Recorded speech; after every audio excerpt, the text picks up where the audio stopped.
পাঠ্য বইয়ে ভুল ত্রুটি থাকার কথা স্বীকার করে শিক্ষামন্ত্রী নুরুল ইসলাম নাহিদ বলেছেন, বড় ধরনের ভুলের সাথে জড়িতরা রেহাই পাবে না, তবে ছোটখাটো ভুল থাকতেই পারে বলেও মন্তব্য করেন তিনি।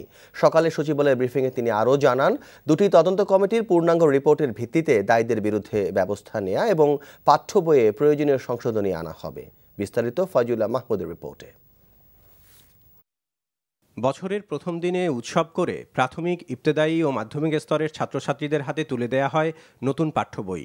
এরপর থেকেই প্রাথমিকের বইগুলোতে নানা ভুল ত্রুটি ধরা পড়তে থাকে।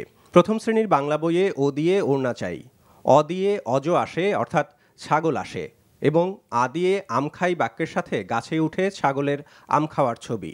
তৃতীয় শ্রেণীর বাংলা বইয়ে আদর্শ ছেলে কবিতাটি বিকৃত করা। তৃতীয় শ্রেণীর আরেকটি বইয়ের পেছনে প্রধানমন্ত্রীর ছবির নিচে আঘাতের ইংরেজির বদলে হৃদয়ের ইংরেজি শব্দ হার্টের ব্যবহারে ব্যাপক সমালোচনার সৃষ্টি হয়।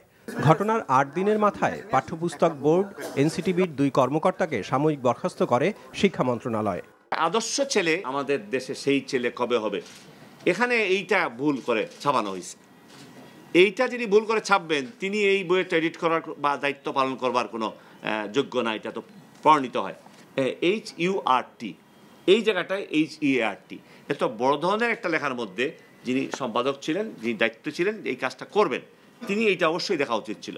বড় দুইটা ভুলের জন্য যেগুলো হওয়া উচিত ছিল না, সবাইকে আমরা বুঝিয়ে দিচ্ছি যে যারা এই ভুল করছেন তারা রেহাই পাওয়ার যোগ্য না। আগেই থেকে আমরা তাকে OSD করে ইনকোয়ারি চলে, পরিপূর্ণ রিপোর্ট আসার পরে আরও কারা কারা আছেন, কার ভুল বা কে বেশি দায়ী, কে কতটুকু দায়ী, সেই অনুসারে ব্যবস্থা নেওয়া হবে।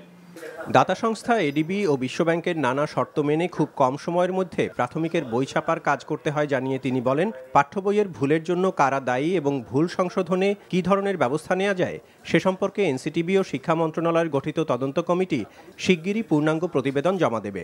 এখানে কিছু ভুল থাকতে পারে, ছাপার ভুল, যেগুলো আমরা সংশোধনী দিয়ে হয়তো সবাইকে জানিয়ে দিতে পারি।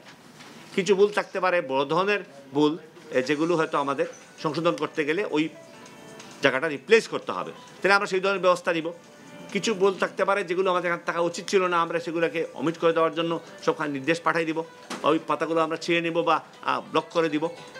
তো এইভাবে অবস্থা বুঝে আমরা ব্যবস্থা নিব। আমরা আশা করি যে এতে আমাদের শিক্ষার্থীরা বড় ধরনের কোনো ক্ষতির সম্মুখীন হবে না। মুক্তিযুদ্ধের চেতনা, ধর্মীয় মূল্যবোধ সহ সার্বিক বিষয় বিবেচনায় নিয়েই পাঠ্য বইয়ের লেখা তৈরি করা হয় বলেও জানান তিনি। আমাদের মূল্যবোধ, আমাদের ধর্মীয় মূল্যবোধ, আমাদের চিন্তা সবকিছু বিবেচনায় রেখেই আমাদের তৈরি করতে হয়। Faizullah Mahmud, NTV news, Dhaka.